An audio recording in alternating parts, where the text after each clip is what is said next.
Buenas tardes. Vaya abriendo su Biblia, por favor, en Mateo capítulo 1, versículo 18. Vamos a hablar de una de las doctrinas fundamentales del cristianismo, que es la importancia del nacimiento virginal de Jesús. ¿Qué tan importante es para el cristianismo este hecho tan maravilloso que Jesús haya nacido de la manera en la cual nació? Y vamos a leer Mateo 1, 18. Dice así: el nacimiento de Jesucristo fue así. Estando desposada María, su madre, con José, antes que se juntasen, se halló que había concebido del Espíritu Santo. Hace 8 días estudiamos acerca de la importancia de enfatizar las verdades fundamentales que rodean, en este caso, el nacimiento de Jesús, y no tanto las circunstancias secundarias, como si nació el 25 o no nació el 25, como si es de origen pagano, que si las luces, esas cosas son secundarias. Hay cosas muchísimo más importantes en las cuales nosotros debemos de enfocarnos. Y aquí iniciamos con una importante pregunta, que es la siguiente: ¿qué es más importante para el cristianismo? ¿Que Jesús haya muerto por nosotros en la cruz o su nacimiento virginal? ¿Qué es más importante? Las dos. Muy bien, palomita, pónganse palomita. Los dos eventos tienen la misma importancia. Si no hubiera nacido Jesús, porque hay una lógica aquí, si no hubiera nacido Jesús, por consiguiente, no hubiera muerto por nosotros, ¿sí? Y por consiguiente, no se hubieran derivado otras verdades fundamentales del cristianismo, como por ejemplo su resurrección, su doctrina, su enseñanza, que está plasmada en los evangelios, las promesas de Dios. Todo se vendría abajo. Si Jesús no hubiera nacido, si Él no hubiera muerto por nosotros, ¿cómo habría resucitado? No hubiera lo uno sin lo otro. Nosotros, si así hubiera sido, nosotros seguiríamos en la condenación. Nuestros pecados seguirían acumulándose en nuestras vidas y finalmente terminaríamos en el infierno. ¿Qué tan importante es pues el nacimiento virginal de Jesús? Con su rayo virginal es un nacimiento totalmente diferente al de cualquier ser humano. Bueno, en la historia de la Navidad, el punto más importante es el nacimiento virginal de Jesús. El nacimiento virginal de Jesús sucedió, ocurrió, fue un hecho que marcó la historia en antes y después de Cristo, y sucedió tal y como dice la Escritura. De lo contrario, si no hubiera sucedido como dice la Escritura, entonces Jesús simplemente sería un hijo ilegítimo de una infidelidad que cometió María, ¿sí? O simplemente Jesús fue el hijo de la unión marital natural entre José y María. Si así fuera, por consiguiente, Jesús no es Dios, es un ser humano como nosotros. Si Jesús no es Dios, fíjese cómo se va derivando todo. Y si Jesús no es Dios, entonces sus afirmaciones de quién era, de sus enseñanzas, pues son puras mentiras. Si así fuera, o si así hubiera sucedido, su salvación sería un engaño. Y si su salvación es un engaño, todos seguimos bajo condenación. Si negamos que Jesús es Dios, hemos negado la esencia misma del cristianismo. Si la historia de su nacimiento no es más que una leyenda inventada, bueno, también lo sería el resto de lo que la Biblia habla de Jesús. Pero fíjense que curiosamente, desde el inicio del cristianismo, hace casi 2000 años, la doctrina del nacimiento virginal de Jesús ha sido una doctrina, o ha sido la doctrina más atacada. Desde el inicio, por ejemplo, aparecieron los gnósticos, que eran personas que habían concebido cierta doctrina que aseguraba que Jesús era imposible siendo Dios, era imposible haber tomado una forma humana. Por consiguiente, ellos decían que Jesús no era Dios, negaban su nacimiento virginal. Pasaron algunos años dentro de la iglesia de los primeros 300 años y apareció una doctrina que se conoció como arrianismo, que era la negación de la divinidad de Jesús. Argumentando, un tal Arrio argumentaba que Jesús era un ser creado, que no era Dios encarnado. Bueno, esas dos doctrinas o herejías que acabo yo de mencionar se han perpetuado, siguen vigentes hasta el día de hoy. Por ejemplo, los testigos de Jehová son los representantes del arrianismo. Ellos niegan la divinidad de Jesús. Ellos dicen que Jesús era un simple ser humano como usted o como yo. ¿Sí? Hasta nuestros días, este es lo preocupante, porque hasta el día de hoy, teólogos de todas las ramas del cristianismo, incluyendo teólogos católicos, teólogos reformados, teólogos protestantes, teólogos que se dicen cristianos, siguen atacando la doctrina del nacimiento virginal de Jesús. Algunos de ellos, actualmente muy ilustrados, muy sabios, entre comillas, aseguran que simplemente son fábulas, que la historia de la creación de Adán y Eva es una fábula, es un mito. Una fábula, dicen ellos, que son creencias de gente poco inteligente, afirman ellos. Sin embargo, para los creyentes, ¿cuántos son creyentes aquí?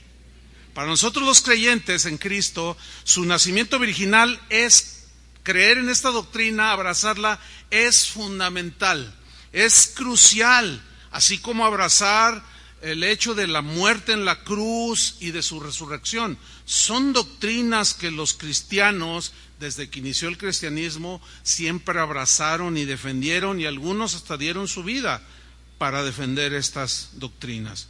Cualquier persona, pues, que rechaza la divinidad de Jesús, la encarnación de Jesús, es decir, que Dios tomó forma humana, pero de una manera sobrenatural, por medio de un nacimiento virginal, todo aquel que rechaza esto, rechaza a Cristo. Y la Biblia se defiende a sí misma. Juan, el apóstol, escribió en 1 de Juan 4:1, por razón de los gnósticos, que aseguraban precisamente que era imposible que Dios tomara una forma humana. Y él escribió en 1 de Juan 4:1, les escribió a los creyentes y les dijo: amados, no creáis a todo espíritu. Aquí todo espíritu es sinónimo de cualquier persona. No creáis a cualquiera, sino probad, examinad los espíritus o las personas, si son de Dios. Porque muchos falsos profetas han salido por el mundo. Versículo 2. En esto conoced el Espíritu de Dios. Todo espíritu o toda persona que confiesa que Jesucristo ha venido en carne, o sea, que se encarnó y de manera sobrenatural, es de Dios, dice Juan. Es de Dios. Versículo 3. Y todo espíritu o todo aquel que no confiesa que Jesucristo ha venido en carne, no es de Dios. Y este es el espíritu del anticristo. O sea, la actitud anticristo, todo en contra de Cristo. Y es muy importante examinar y darnos cuenta que curiosamente, entre comillas, de una manera inexplicable, pero aquellos que atacan a Jesús y su nacimiento sobrenatural nunca hablan mal de Buda, ni de Confucio, ni de ningún líder religioso. ¿Por qué sí de Jesús? Eso comprueba que detrás de todo, el autor intelectual de todo este anticristo es Satanás mismo, el enemigo de nuestras almas. Dice 1 Juan 4:3, y este es el espíritu del anticristo, o sea, la actitud de negar, de estar en contra de Cristo, el cual vosotros habéis oído que viene. O sea, el personaje con ese sistema de gobierno anticristiano y que ahora ya está en el mundo, no que ya está en el mundo el anticristo, sino la actitud de rechazar a Jesús, aún dentro de los mismos que se denominan cristianos. Por consiguiente, la doctrina del nacimiento virginal de Jesús es sumamente importante para nosotros que creemos. Ya desde el Antiguo Testamento los profetas, inspirados por el Espíritu Santo, comenzaron a dar profecías acerca de la venida y del nacimiento sobrenatural de este que sería llamado el Mesías. Isaías en el capítulo 7, versículo 14, nos lo dice aquí: por tanto, el Señor mismo os dará señal. La palabra señal aquí, tanto en el hebreo como en el griego, habla de un hecho poderoso, sobrenatural. ¿En qué consistía esa señal, ese hecho sobrenatural? ¿Se acuerdan cuando los fariseos cuestionaron a Jesús y le dijeron: danos señal de que eres el Hijo de Dios? Y él dijo: señal no le será dada sino la señal del profeta Jonás, que estuvo 3 días y 3 noches en el vientre del pez.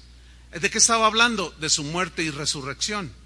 O sea, esa es otra señal del poderoso Dios que tenemos, que levantó el cuerpo muerto de Jesús y lo volvió a la vida, que se conoce como la doctrina de la resurrección. Dice pues el texto, Isaías 7:14, el Señor mismo os dará señal poderosa. He aquí que la Virgen concebirá. Para nosotros quizás no tenga el mismo impacto que para los judíos de aquel tiempo que escucharon esto de parte del profeta. ¿La Virgen qué? Concebirá. ¿Cómo que una virgen va a concebir? O sea, concibe una esposa casada, ¿o no? Lo otro se consideraba fornicación. Entonces sonaba mal a los oídos de ellos. ¿Cómo que una virgen concebirá? Sí, y dará a luz un hijo, y llamará su nombre Emmanuel. Bueno, el cumplimiento de esta profecía dada por Isaías, él la profetizó 800 años antes de que Cristo naciera en un portal en Belén.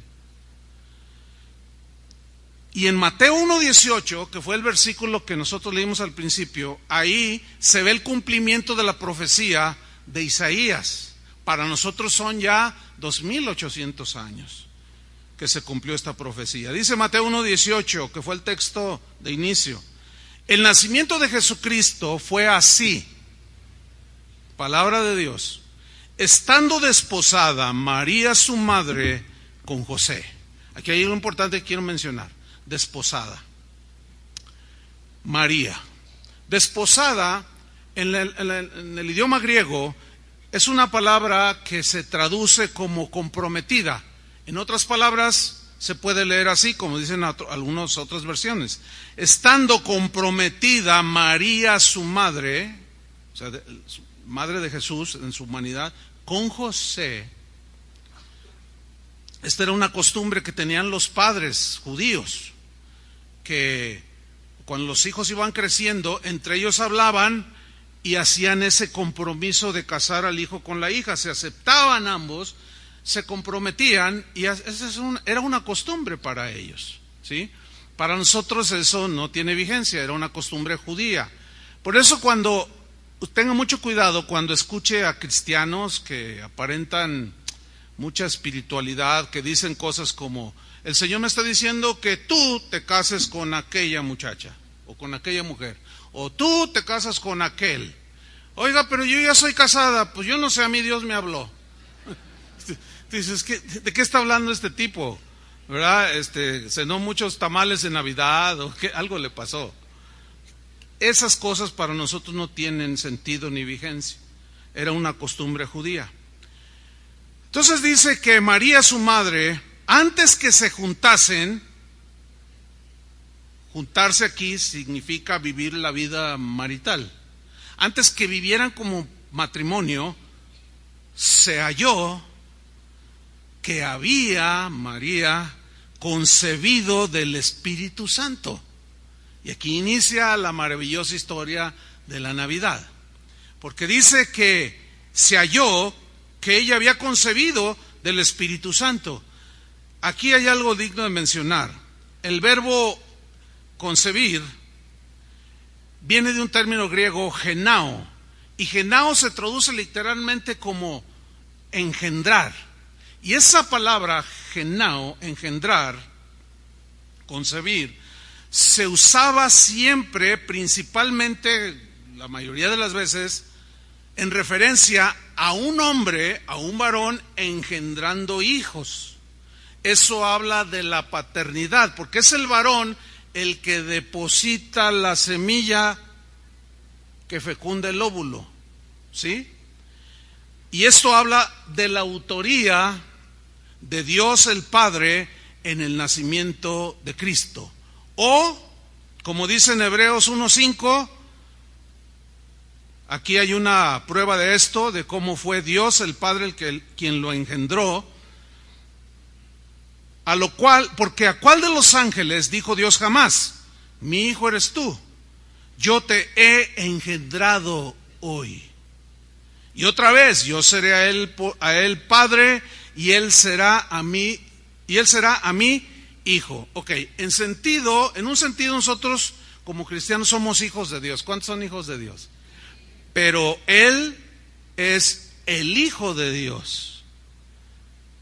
O sea, somos hijos de Dios no en la misma dimensión en la que Jesús es Hijo de Dios, porque Jesús es Dios de Dios, como decía el credo antiguo apostólico, Dios de Dios, luz de luz, Dios verdadero de Dios verdadero, engendrado, mas no creado, de la misma naturaleza del Padre, que fue el creador de todo, decía este credo antiguo.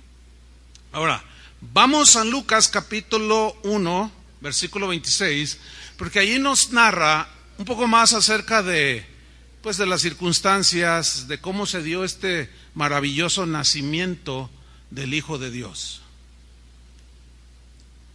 Lucas 1:26 dice así: al sexto mes, el ángel Gabriel, que es uno de los tantos ángeles al servicio de Dios, la creación angelical, hermanos, es una realidad. La creación angelical, los ángeles son creación de Dios, pero los ángeles son hermosos, son distintos a nosotros, ellos no son seres humanos. Pero dice la Biblia que los ángeles eran dirigidos por el que posteriormente sería el acérrimo enemigo de Dios. A él se le llamó luz bella, luz de la mañana, lucero de la mañana. Y la imagen que se tiene de ese ángel caído, que posteriormente se le llamó Satanás, que significa adversario, esa imagen que se tiene de un tipo rojo, ¿sí?, con cuernos, con una cola así, ¿verdad?, y con un trinche, nada que ver, algunos se sorprendieron por lo que dije. No es así. Eso fue producto de la mente de pintores que hace siglos, escenificando algunas partes de la Biblia, pintaron al diablo rojo, pero no es así, nada que ver, hermanos. Luzbel, que posteriormente se le llamó Satanás o diablo, es el más hermoso de los ángeles. Si usted lee la narración de su creación en Ezequiel y en Isaías, habla de una hermosura sin igual. Pero se reveló ese ángel. Y actualmente tenemos los ángeles de Dios y los ángeles caídos. Pero Gabriel era un ángel al servicio de Dios. Y sigue habiendo innumerables ángeles que, según la Biblia, dice que esos están para ministrar a los herederos de la salvación, que somos nosotros. Pero no ande buscando ángeles, porque Satanás se disfraza como ángel de luz y puede engañar como ha engañado a un montón de gente, ¿sí? Aquí en la ciudad tuvimos una historia de una supuesta aparición de un ángel a un pastor y le dijo cosas que nada que ver con la Biblia, pero supuestamente el pastor le dijo: ¿y cómo yo les compruebo que eres un ángel que Dios envió? Y que el ángel le dijo: te voy a dejar una pluma. Y que le soltó una pluma ahí donde él estaba en el templo de ellos, así le llamó. Y esa pluma la puso en una cajita y los hermanos iban a ver la pluma. Nada que ver, nada que ver. Sin embargo, los ángeles de Dios ahí están, cuidándonos, guardando nuestros caminos. A veces ni cuenta nos damos, pero ahí están, ¿sí? Y esos están para servir a Dios. Y Gabriel era uno de ellos. Y así como Jesús enseñó al Padre Nuestro: se haga tu voluntad como en el cielo, así en la tierra, Gabriel era un ángel del cielo, era un ángel de Dios. Y él, dispuesto a hacer la voluntad de Dios, se le da un mensaje. Fue enviado por Dios, dice, a una ciudad de Galilea llamada Nazaret, a una virgen desposada, comprometida con un varón. El varón se llamaba José, de la casa de David. Y el nombre de la virgen era María. Había muchas vírgenes en ese tiempo en Israel. Sin duda que había muchas igual a ellas, virtuosas, vírgenes puras, entregadas a Dios. Pero Dios en su soberanía tenía que escoger a una. Por eso es que el mensaje del ángel inició con un saludo que la dejó a ella sin palabras. Vamos a leer en el versículo 28.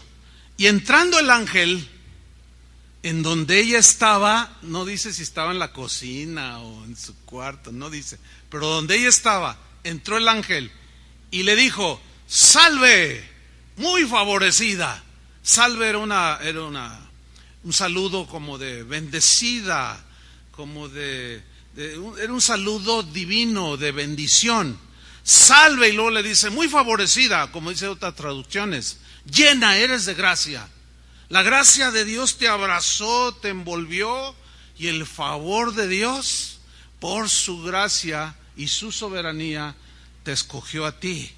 Y le dice: el Señor es contigo. La frase en español no tiene la contundencia que tiene en el original. El Señor es contigo es de una manera palpable y real. El Señor se va a manifestar en tu vida. Bendita tú, le dice, entre las mujeres. Y obviamente su reacción fue, pues digamos, normal. ¿Cómo reaccionó? Mas ella, cuando le vio, mira, ya de por sí, nada más de ver al ángel hermoso, ya se turbó. ¿Cómo? No sé, o sea, si imaginamos un poco, quizás ella pensó: ¿y cómo entraste? ¿Y quién eres tú? Y no, estaba totalmente conmovida. Cuando le vio, dice, se turbó, se desconcertó por sus palabras, porque todo ese saludo era algo inusual y de parte de un ángel que venía de parte del Señor. Se turbó por sus palabras y pensaba, meditaba, o sea, eran tan rápidos sus pensamientos que se cruzaban el uno al otro, porque pensar aquí habla de una intensidad en las ideas del pensamiento, que qué salutación sería esta. ¿Por qué me saluda de esa manera? ¿A quién se le saluda de esa manera? ¿Quién soy yo para que se me sea saludado de esa manera? Versículo 30, entonces el ángel le dijo: María, y la llama por su nombre. ¿Cómo sabe mi nombre? Y luego le dice algo muy importante, le dice: no temas. ¿Por qué le dijo no temas? Porque la vio temblando, hermanos. Porque la vio conmovida. Y cuando yo estaba leyendo esto, me acordé de un hermano que estuvimos en una reunión de adoración muy exaltada, muy profunda, una presencia de Dios bien tremenda, y al final él se acercó con nosotros, varios de los pastores, de esto hace años ya, y él venía con sus manos así, y luego: ¿qué tienes? Dice: es que, y así jadeaba, es que Dios me habló. ¿Y qué te dijo? Pues me dijo que hiciera ciertas cosas. Oren por mí. Y yo le dije, no, hazlas. Porque luego así somos, ¿no? Hay gente que viene y dice, pastor, Dios me habló y me dijo que hiciera esto y aquello. Por favor, ore por mí. No. Haz lo que te dijo, no necesitas oración. Sí, haz lo que te dijo. Entonces María estaba toda, pues yo me la imagino así, turbada así, con los ojos desorbitados y la calma el ángel. Tranquila, María. Mira, siéntate, respira hondo. No, eso ya suena a otra cosa. Eso está en la Biblia. Pero no temas nos produce tranquilidad. Porque esa palabra, esa frase, no temas de parte de Dios, es ten confianza en mí. Todo está bajo mi control. Y ustedes saben que la Biblia registra 365 veces la frase no temas. Alguien que se puso a contarlas dijo, mira qué maravilloso, un no temas para cada día. ¿Por qué? Porque todos los días nos asaltan temores. Pero esa frase no temas, que le dio tranquilidad a María para escuchar lo que restaba del mensaje, esa misma frase tiene mucho poder para nosotros hoy. Yo he estado escuchando las noticias últimamente y la gente está temerosa de lo que vendrá en el 2017. Pero si ustedes son observadores, siempre se dice en diciembre, ay, el año que viene será difícil, y aquí estamos todos. ¿Sí? Pero para los que confían en el Señor, nuevas fuerzas tendrán. Levantarán sus alas como las águilas, correrán y no se cansarán. Seguiremos adelante hasta el día final. Entonces, el ángel calma a María porque no era para menos. ¿Sí? Es como si alguien viene, el doctor viene contigo, mujer, que estás embarazada y te dice, oiga, le tengo una noticia tremenda. Va a tener 8 hijos. ¿Cómo te quedarías, mujer? Para atrás. Y el marido, cuando tienes ya estaba, no terminó de decir 8, el doctor ya estaba en el suelo. ¿Y cómo los voy a mantener? No, pues es que imagínate. Entonces María, que estaba comprometida, todavía necesitaba escuchar con tranquilidad el mensaje. Por eso es importante estar tranquilos, hermanos, para escuchar que Dios nos hable. Cuando oramos, cuando compartimos la palabra de Dios, cuando leemos la palabra de Dios. Entonces la calma le dice, no temas, porque has hallado gracia delante de Dios. Has hallado el favor de Dios delante de Dios, pero todavía no le dice nada. Y ella está así esperando el gran mensaje. Le dice en el 31, y ahora concebirás en tu vientre. No, eso le fundió los fusibles a la Virgen María. Concebirás en tu vientre. Ahora imagínense, ella abriendo los ojos a medida que le decía, y darás a luz un hijo, y llamarás su nombre Jesús. Jesús es el nombre en griego de la palabra hebrea o del nombre hebreo Josué. En griego es Jesús. Y ambos, Josué y Jesús, hebreo y griego, significan salvación o el Salvador.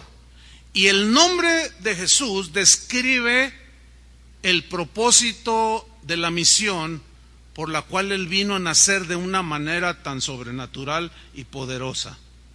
Ese es el nombre por excelencia de Jesús, aunque se le llama de muchos nombres, como ya veremos un poquito más adelante. Y luego le menciona cómo sería ese hijo llamado Jesús. El nombre se lo puso Dios, no José ni María. Y le describe en el versículo 32, este niño será grande y será llamado Hijo del Altísimo. Mira, todos somos hijos del Altísimo, del que está por sobre todo. Pero Él es el Hijo de Dios, engendrado por Él. Nosotros fuimos engendrados por la palabra, dice Pedro. Pero Dios, por el Espíritu Santo, puso la semilla. La palabra semen significa semilla, ¿sí? Está latinizada la palabra semen, pero significa literalmente semilla. No que Dios tenga semen como los hombres, como los seres humanos. No, esto es en sentido espiritual. Puso la semilla por el poder de Dios. No hay nada imposible para Él. Y luego le sigue diciendo, y el Señor Dios le dará el trono de David su padre, y reinará sobre la casa de Jacob para siempre, y su reino no tendrá fin. Todas esas son frases que ella de alguna manera había escuchado de boca de los rabinos. ¿Cómo sería el reinado del Mesías? Y luego se la están dando a ella. No, yo pienso que estaba al borde del desmayo de semejante afirmación. Y en su mente se estructuró una pregunta bien lógica. Ella estaba totalmente asombrada y su pregunta es totalmente natural y lógica. Le dice en el versículo 34.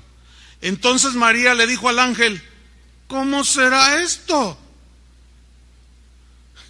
Y sigue con su lógica humana, ¿no? Y con razón. Dice, pues no conozco varón.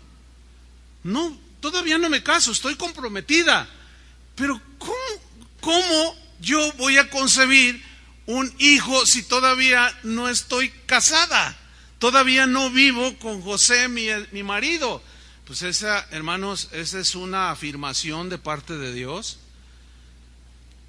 Y a eso se refirió cuando dijo el profeta Isaías, esta es la señal, el hecho poderoso.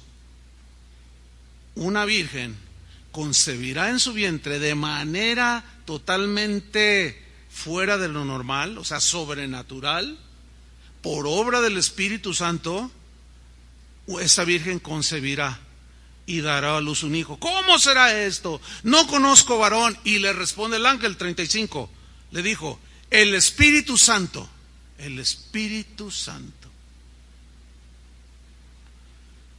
la tercera persona de la Trinidad, vendrá sobre ti, y el poder del Altísimo. Repito, estas frases no tienen quizás mucha impresión fuerte en nosotros, pero en el texto y en la costumbre, en la cultura hebrea, escuchar estas palabras que son muy, muy contundentes, de que el Espíritu Santo vendrá sobre ti, como ahora viene sobre nosotros, pero ya no se va a producir, como nunca antes se había producido, un nacimiento como el del Hijo de Dios. Por eso es un hecho único, por eso es una verdad fundamental, la manera en la que Cristo nació. Y vamos a, en lo que resta del mensaje, a darle explicación el por qué tenía que ser de esa manera su nacimiento. El Espíritu Santo vendrá sobre ti, y el poder del Altísimo, o el poder del Todopoderoso, del Altísimo, te cubrirá, te abrazará, te llenará completamente con su poder, con su sombra, que es un sinónimo del poder de Dios. Te abrazará, te cubrirá, por lo cual, como consecuencia de eso, también el santo ser que nacerá será llamado Hijo de Dios. No, pues allí ya María, tratando de asimilar, ella había sin duda escuchado mensajes de que vendría el Mesías, sin duda que escuchó predicación respecto a Isaías 7:14, pero jamás pasaría por su mente, es lo más seguro, que ella pudiera haber sido la que Dios había escogido. Miren, hermanos, Dios lo único que requiere de nosotros es fe, porque Dios sigue haciendo hechos poderosos. Dios sigue manifestándose en nuestras vidas de manera poderosa. El Espíritu Santo sigue obrando en las vidas de los que creen.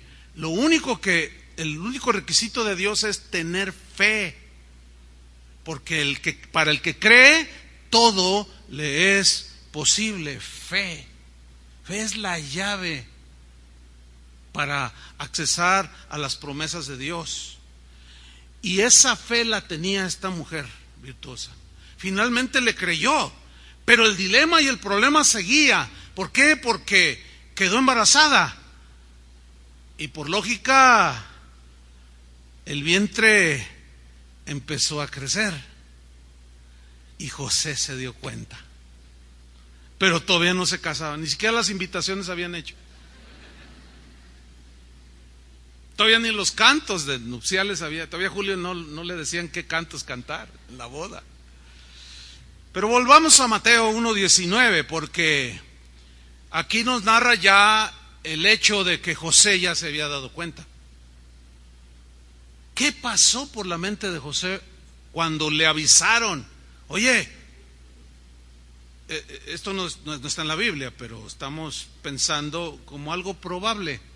Alguien la vio a María y la vieron diferente, que ya le apretaba un poco su túnica, y más de uno imaginó y dijo, ya se metió con José, y eso era fornicación y era penado por la ley. Y más de uno seguramente fue y le dijo, y cuando José la ve, ¿qué pasaría por su mente?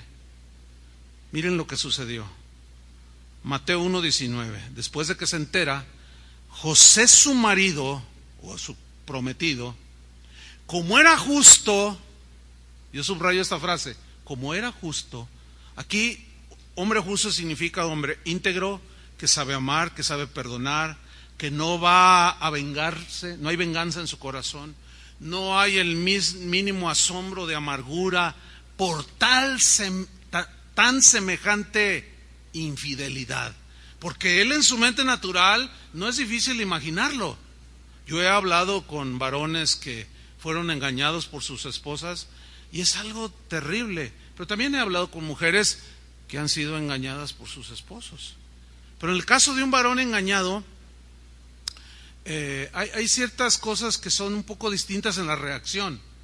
Un hombre se siente en su hombría, en su valor, que lo hayan preferido por otro hombre, eso le pega muchísimo. Quizás más fuerte, no lo sé. Pero en la mente de José, fíjate, la importancia de ser hombres y mujeres justos. Porque cuando viene la agresión, cuando viene la defraudación, cuando viene la traición, el corazón justo reconoce que él también está en la posibilidad de traicionar, de herir el corazón de los demás. ¿Y qué hizo este hombre justo? No quería infamarla, dice. No quería avergonzarla públicamente. Aparte de que él sabía que la ley decía que si una mujer comprometida a casarse o una mujer casada cometían fornicación o adulterio, morían siendo apedreados. Eso decía la ley. Ustedes sabían eso, ¿verdad? Pero como él la amaba, cuando tú amas a alguien, a pesar de que te traiciona, sigues amando a esa persona. Porque el amor nunca deja de ser. Y así era el corazón de este varón. Por eso también Dios lo escogió.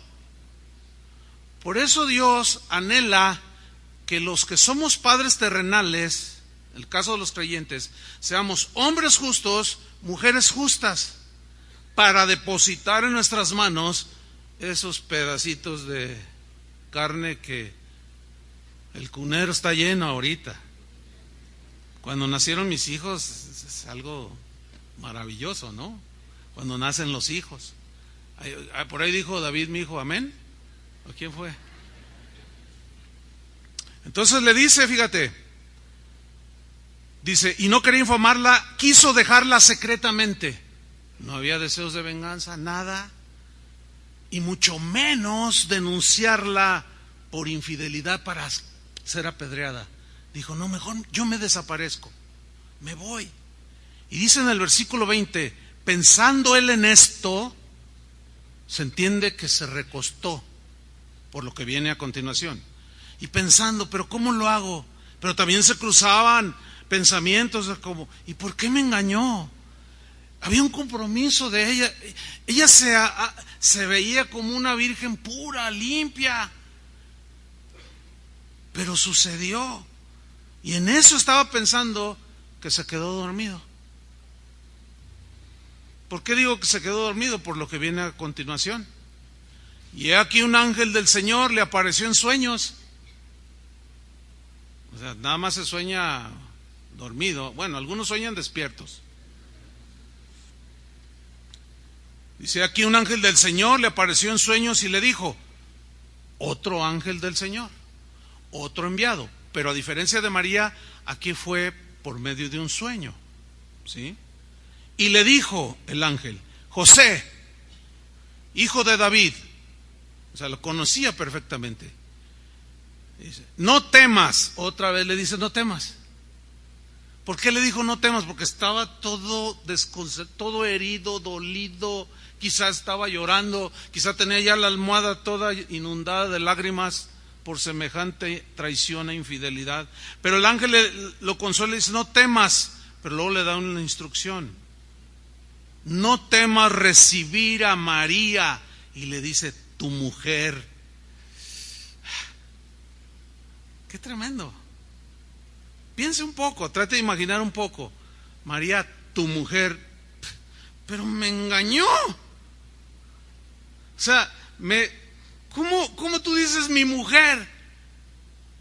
Y quizás hasta pensó, no lo sé, estoy especulando nada más, lo que tiene en el vientre no es mi hijo. Pero sigamos leyendo. El ángel le da una explicación muy concreta y le dice, porque lo que en ella es engendrado, o sea, el padre de ese bebé que tiene María, tu mujer, es Dios. Dice, porque lo que en ella es engendrado del Espíritu Santo es, o sea, es obra del Espíritu Santo. Ahora, eso no era común, hermanos. No se había tenido ni se tendrá conocimiento de otro hecho semejante a este. Entonces, era un asunto de creerle también al ángel. Pero como era un hombre justo que conocía la palabra de Dios, he ahí la importancia de conocer la palabra de Dios. ¿Por qué? Porque cuando se nos presente una situación que requiere fe para un hecho poderoso de Dios, necesitamos creer. ¿Cuántos creen? Al que cree nada le es imposible. Todo es posible, en otras palabras, para el que cree. Y sigue aquí diciendo, en el versículo 21, y dará a luz un hijo. Le está hablando de María, su mujer. Y llamarás su nombre Jesús, porque él salvará a su pueblo de sus pecados. Aquí le dice el ángel la misión por la que vino Jesús encarnado, el eterno Hijo de Dios. El Verbo se encarnó. Y aquí el ángel le está diciendo cuál era la misión, cuál era el propósito de haber nacido como cualquier bebé, pero con la salvedad de que no era por la unión de un hombre con una mujer. Versículo 22. Todo esto aconteció para que se cumpliese lo dicho por el Señor por medio del profeta, y menciona al profeta Isaías, el capítulo 7, versículo 14, que ya leímos, cuando dijo, y lo cita en el versículo 23, el evangelista Mateo, he aquí una virgen concebirá y dará a luz un hijo y llamará su nombre Emmanuel, que traducido es Emmanuel, es otro nombre dado a Jesús. También se le llamó el admirable, el consejero, el Dios fuerte, el príncipe de paz, etcétera. Pero el nombre Jesús es la esencia de lo que Él es. Pero aquí Emmanuel significa Dios con nosotros. Dios tomó la iniciativa y vino con una misión específica. Dios vino, descendió de lo alto para estar con nosotros. La frase envuelve algo mucho más profundo que Dios con nosotros. Es con una misión muy específica. Nos dio a su Hijo porque de tal manera nos amó para que todo aquel que en Él cree no se pierda, mas tenga vida eterna. Jesús fue totalmente humano. Jesús tuvo un cuerpo físico como el tuyo, como el mío, pero al mismo tiempo Jesús era totalmente Dios. Toda la plenitud de la deidad habitó en la naturaleza humana de Jesús, con la salvedad de que Él no tuvo pecado. Jesús no nació en pecado. Él no tuvo una naturaleza de pecado como tú y yo la tenemos. Y Pablo, en el capítulo 5 de la carta a los Romanos, nos habla de cómo esta naturaleza pecaminosa es transmitida desde el momento que Adán pecó, cuando engendró a Caín y Abel. En ese momento y hasta nuestros días, esa naturaleza pecaminosa se transmite de generación en generación, y esto es a través del varón que deposita la semilla en la mujer, y viene la concepción en el óvulo y nace un ser humano, pero contaminado con el pecado. Nosotros nacimos contaminados por el pecado, y la Biblia nos lo enseña en Romanos 5:12. Dice así: por tanto, por consiguiente, dice Pablo, como el pecado entró, subrayo esa palabra, el pecado entró en el mundo por un hombre. ¿Quién era ese hombre? ¿Alguien lo puede decir? Adán. Muy bien, otra palomita, ahí la llevan. El pecado entró en el mundo por un hombre, pero ahí no quedó todo. Y por el pecado entró, ¿qué entró? La muerte. Ahora, ¿qué significa la muerte o muerte? Esa palabra, tanto en el hebreo como en el griego, significan separación. Es decir, entró en el mundo por un hombre el pecado, y por el pecado entró la muerte, la separación. Y esa separación fue en dos dimensiones: en la dimensión espiritual y en la dimensión física. Es decir, en el momento que Adán pecó, murió espiritualmente, se separó de Dios. Por eso es que cuando, después de haber pecado, Dios lo buscó y él se escondió. Y Dios le dijo: ¿por qué te escondes? Es que tomé del fruto. Ah, me desobedeciste. Ya no había perdido la comunión con Dios. En ese momento, Adán murió espiritualmente, fue separado de Dios. El pecado hace división entre Dios y nosotros. Pero otra de las consecuencias, la otra dimensión, fue la dimensión física. Adán, cuando pecó, murió espiritualmente, pero en ese momento no murió físicamente. Él vivió más de 900 años. Pero el ser humano fue creado para vivir eternamente, pero el pecado nos mató. Ahora sigamos leyendo. Por tanto, como el pecado entró en el mundo por un hombre, y por el pecado la muerte, la separación, así la muerte física y espiritual pasó a todos los hombres, por cuanto todos pecaron. Ahora, aquí esa palabra pasó, en el griego viene de una palabra griega que se traduce literalmente por transmitir. Entonces el texto se lee así para mayor comprensión: así la muerte física y espiritual se transmitió a todos los hombres, por cuanto todos pecaron. Y aquí quiero mencionar algo que de continuo menciono, y lo seguiré haciendo porque es muy importante, y ahí nos descuidamos muchos cristianos. ¿Por qué tuvo que nacer Jesús de la manera en que nació? ¿Por qué tuvo que Jesús ser concebido no por el semen de un varón, sino por la semilla de Dios? ¿Por qué? Para que no se le transmitiera la naturaleza pecaminosa. Cuando un bebé nace inocente, y están preciosos los bebés. ¿Les gustan los bebés? A mí sí. A mí sí me gustan. Y cuando los agarro no estén así todos, así, y les agarro, y me gusta hacerle cosquillitas en los piecitos así, y reaccionan, ¿verdad? Y bueno, parecen muñequitos ahí bien bonitos, y Y la verdad son simpatiquísimos y hermosísimos. Y luego cuando empiezan a caminar, no hombre, los papás, no, ya da sus primeros pasos y le toma 70,000 fotografías, ¿no? Y ahora con eso del Facebook, no hombre, a todo mundo le mandas las fotos de tu hijito que ya caminó y dio los primeros pasos, y cómo se ven, ¿verdad? Y cómo se ríen, y luego el dientito que empieza. No, la verdad son geniales, son maravillosos. Y ese niñito, tú le transmitiste, varón, la naturaleza pecaminosa. Y empiezan a crecer. Y los niños empiezan a hacer cosas que te roban el corazón. Hace unos días estábamos con una reunión de pastores y un joven matrimonio de pastores.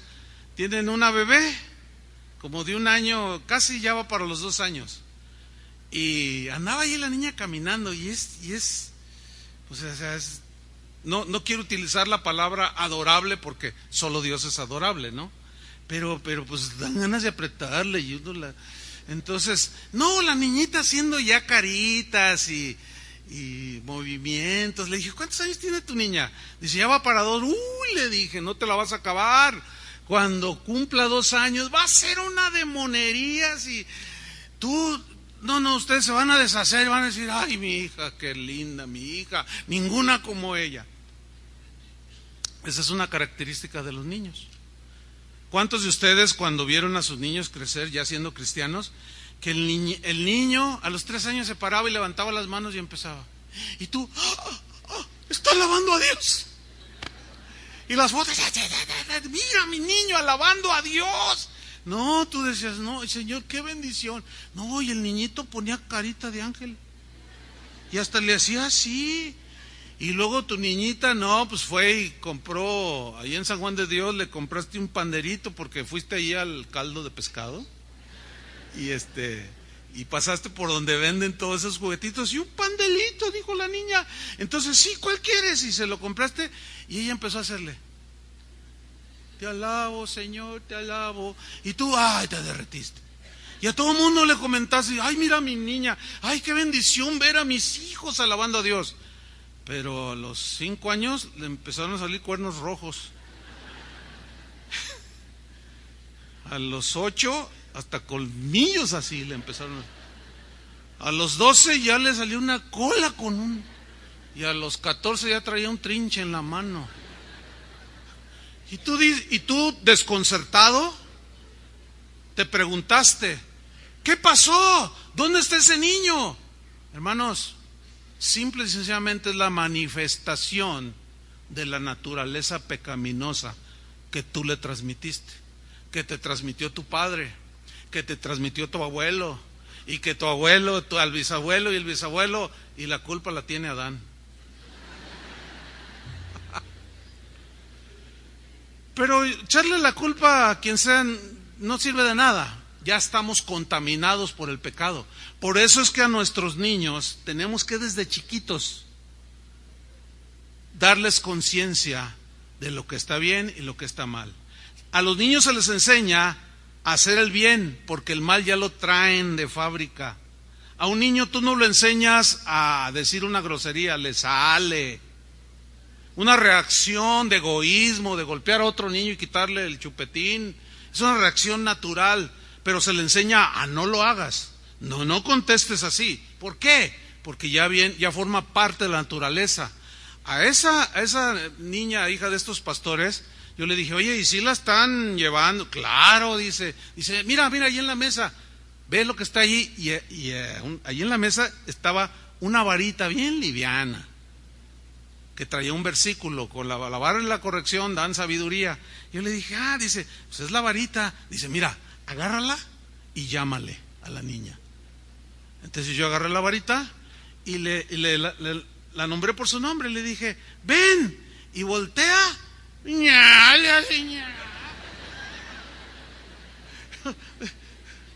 No sé si te fijaste, Martita. Dice, no. Le digo, no, ven. Jamás se me acercó. ¿Por qué? eso para mí fue un buen síntoma de parte de los padres, dice, porque pues nomás, o sea, ella sabe y le explicamos 1 año y medio y ya sabía lo que era la disciplina. Bueno, la corrección, instruye al niño en el camino y aun cuando fuere grande no se apartará. Necesitamos a nuestros niños llevarlos ya hay un punto en el que ellos tienen que nacer de nuevo también, arrepentirse de sus pecados, porque nacieron contaminados por el pecado, volviendo al nacimiento virginal de Jesús.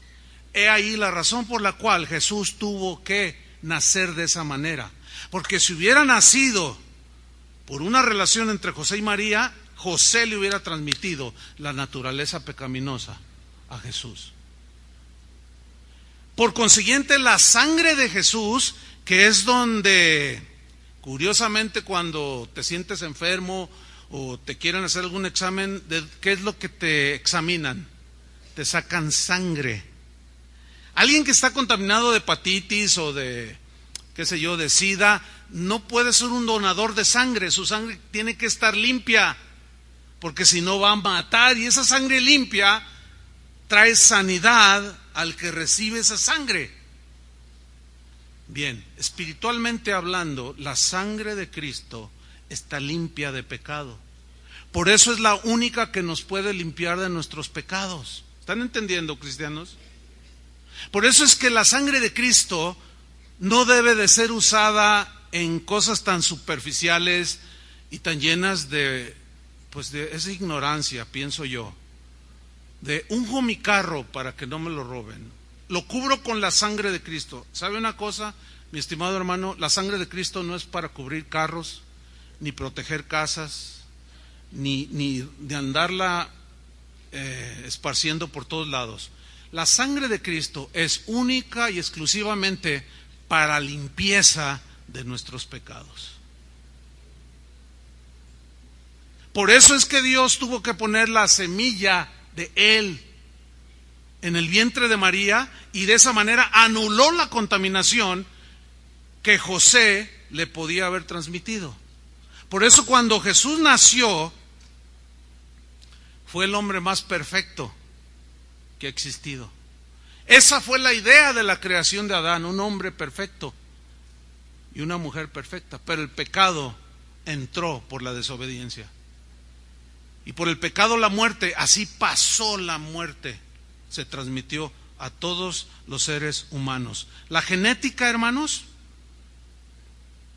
puede definirnos y darnos lecciones, y por medio de ella sabemos de nuestra herencia física. Yo me parezco a mi padre, a mi madre que está ahí sentada, tengo ciertos rasgos, ademanes, ¿verdad? Si quieren saber ahora con la tecnología y su avance, quieren saber quién es el padre, quiero saber si aquel señor fue mi padre, me hacen una prueba de ADN y empata, él es su padre. Todo esto hace la genética, ¿sí? Heredamos, nos explican cómo es que nos parecemos en los rasgos físicos, pero también intelectuales. Generalmente un músico engendra niños con tendencia a la música y así viceversa, ¿no? Pero la genética jamás va a poder encontrar el origen de la maldad. No va a poder decir, no va a poder abrir, no va a poder estudiar y decir, pues aquí, miren, esta es la maldad. No puede, porque es algo espiritual. Pero nadie puede negar, el hecho de que no se ha comprobado científicamente, no se puede negar que la maldad existe. Basta ver alrededor nuestro, ¿sí o no? ¿Quién se atrevería a negar que el hombre está lleno de maldad? Nadie. Sin embargo, solo la Biblia posee la información del origen y las consecuencias del pecado, y por consiguiente nos da la solución. Y la solución es la sangre de Cristo que limpia nuestros pecados. He allí la importancia del nacimiento virginal de Jesús. De ahí derivamos de que los seres humanos no nos hacemos pecadores, no, nacemos pecadores por naturaleza. Nuestro problema es que nacimos con esa naturaleza pecaminosa que nos fue transmitida. Por eso Cristo dijo, es necesario nacer de nuevo. ¿Cómo nacemos de nuevo? Cuando oímos el mensaje, creemos en el sacrificio de Jesús, nos arrepentimos de nuestros pecados y su sangre limpia, sin pecado, sin manchas de contaminación, nos limpia de todos nuestros pecados. ¿Cuántos le dan gracias a Dios? Razón de sobra para celebrar, sea el 25, 24, el 30, el que usted quiera. No podemos detenernos en esas cosas tan secundarias y dejar de lado semejantes verdades fundamentales como esta. Termino leyendo dos pasajes. Uno está en Hebreos 4:14. Hebreos 4:14.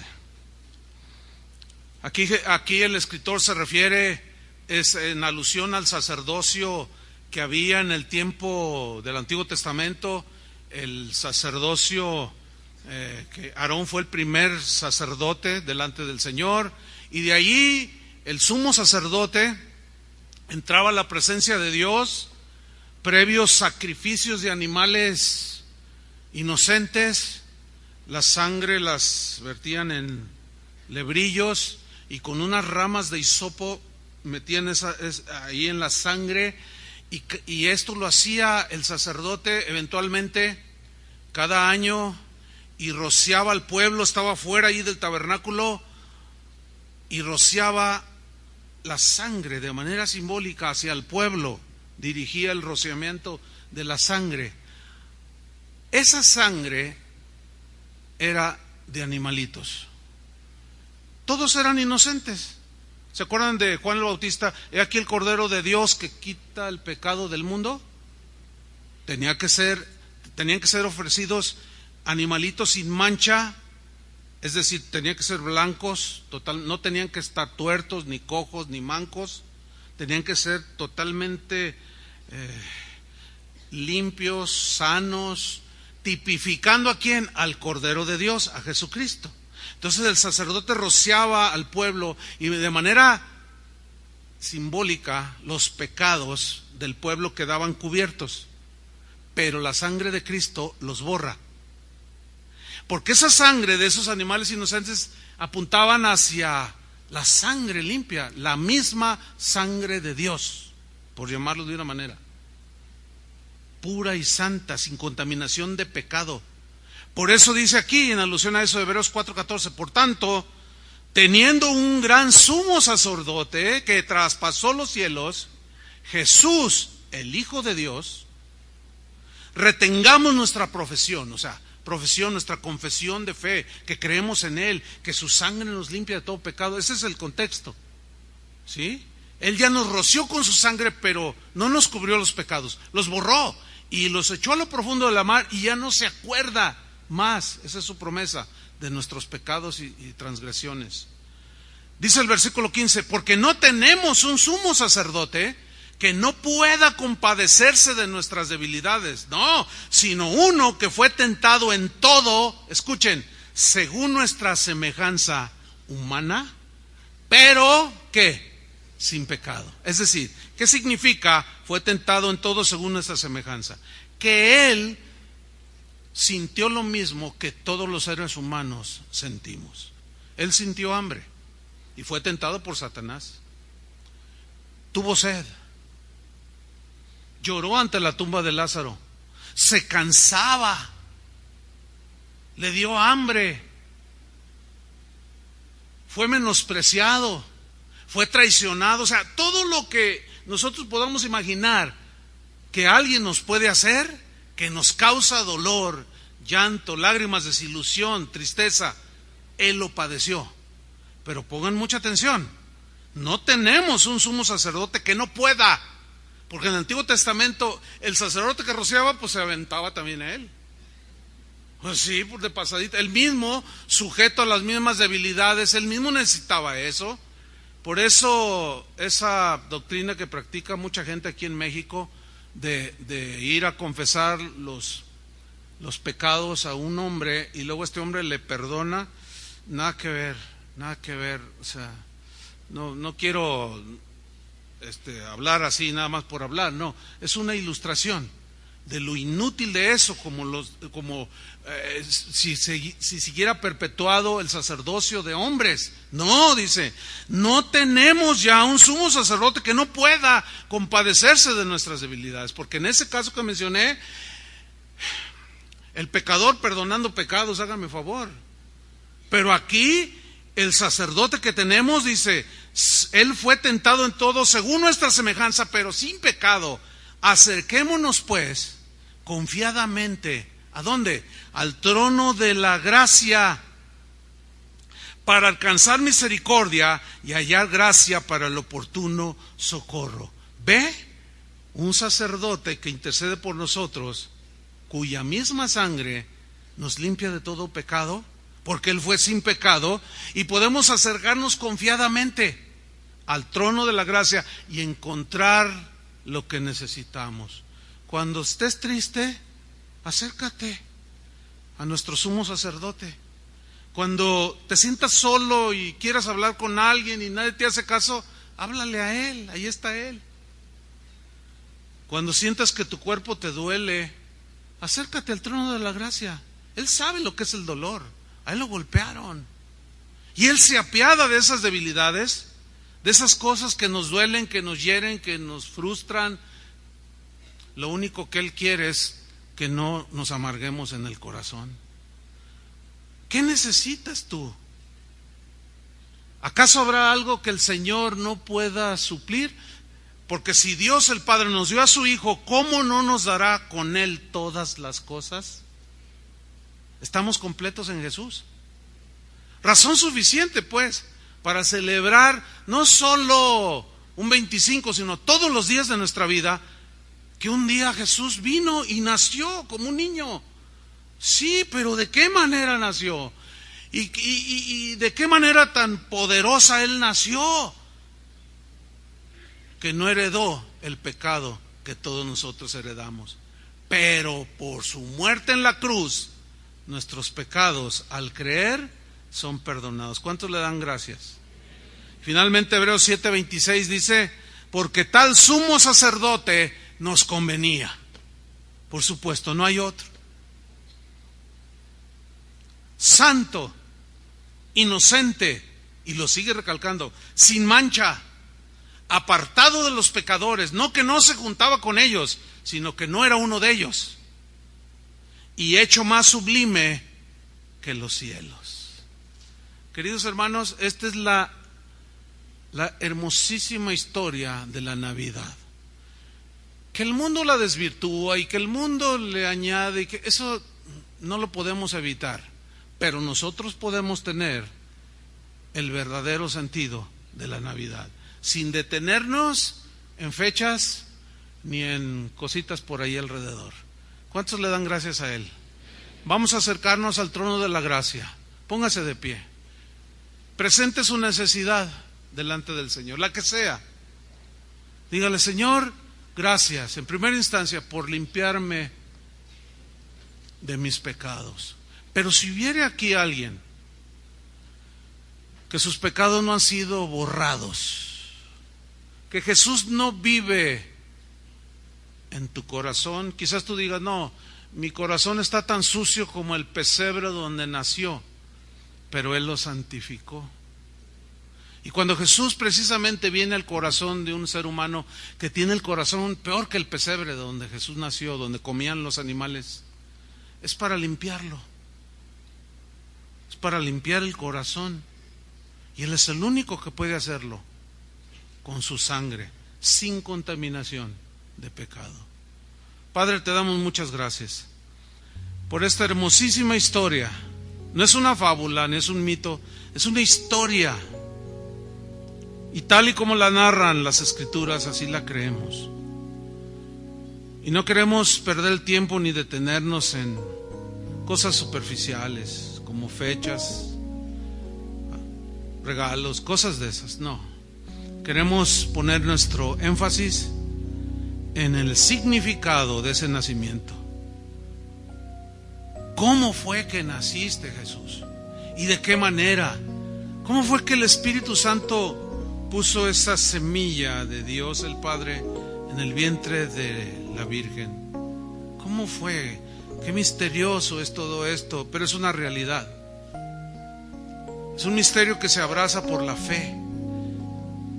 Y por la fe en su sangre, sin contaminación de pecado, es que hoy tenemos salvación. Por eso hoy, Señor, en esta mañana, pedimos por aquellos que estén aquí, que todavía no te conocen, que todavía su corazón es preso de su naturaleza pecaminosa. Que en este día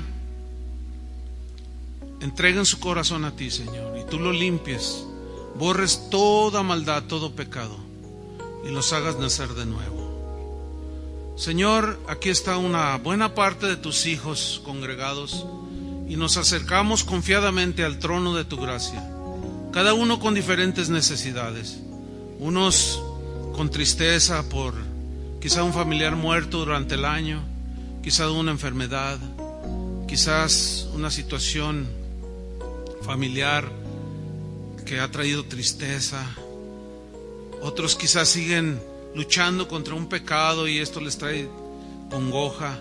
Pero tú eres nuestro libertador, Señor. Nos acercamos con confianza al trono de tu gracia para encontrar oportuno socorro. Señor, de manera libre y confiada nos acercamos a ti por la sangre de Cristo, la única sin contaminación de pecado. Y por esa sangre tenemos acceso a tu trono, Señor. Socorre a tus hijos y concede, Señor, las peticiones de los corazones. Gracias, Jesús, por tu obediencia, por haberte despojado y humillado y tomado forma de hombre. Y te humillaste. Te hiciste uno semejante a nosotros para poder sentir, palpar lo mismo que los humanos sentimos, para un día, Señor, podernos consolar. Gracias, Señor, porque estas verdades las abrazamos hasta el día de nuestra muerte. Por eso es necesario nacer de nuevo, y también es necesario que nuestro cuerpo físico vuelva al polvo, porque del polvo fuimos tomados y al polvo volveremos. Consecuencias del pecado sí, pero es necesario morir también para que nuestros cuerpos sean resucitados conforme al cuerpo que Jesús tenía, ese cuerpo glorioso que ascendió al cielo. Gracias, Jesús. Gracias, Padre, te damos en el nombre de tu único Hijo, Cristo Jesús, a quienes estaremos eternamente agradecidos. Amén. Que Dios les bendiga, hermanos.